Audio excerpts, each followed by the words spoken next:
ভোটের জন্য ঘাটাল মাস্টার প্ল্যানের শিলান্যাস। কোনো কাজ এগোয়নি ঘাটালে, এমনই চাঞ্চল্যকর অভিযোগ শুভেন্দু অধিকারীর। রাজ্যের উদ্যোগে মাস্টার প্ল্যান বাস্তবায়ন কাজ শুরু হওয়ায় ঘাটালে হারার ভয় বিজেপির, কটাক্ষ অরূপ চক্রবর্তীর। লিডার অব অপোজিশন খুব দায়িত্ব নিয়ে বলছে 1 ডিসমিলও জমি অধিগ্রহণ হয়নি, টেন্ডার হয়নি, এস্টিমেট হয়নি, ওয়ার্ক অর্ডার দেয়নি, শুধুমাত্র ভোটের জন্য আজকে এখানে শিলান্যাস হচ্ছে আর দেববাবু ওখানে গিয়ে খিচ মেরি ফটো করছে।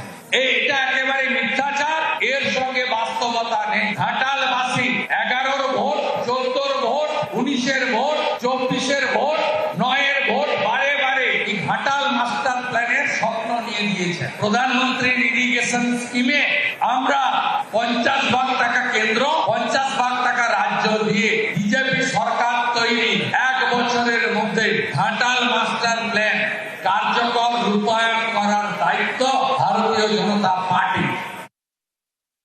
ঘাটাল মাস্টার প্ল্যান, এটা তো ঘটনা। স্বাধীনতার পরে আজকে দেশে প্রায় 78 বছর অতিক্রম হয়ে গিয়েছে।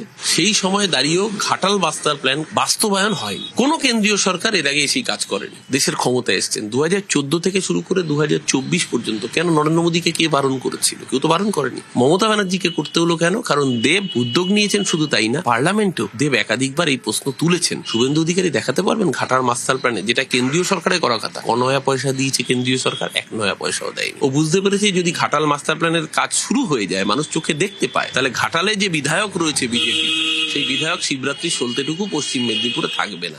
তার জন্যই গাত্রদাহ।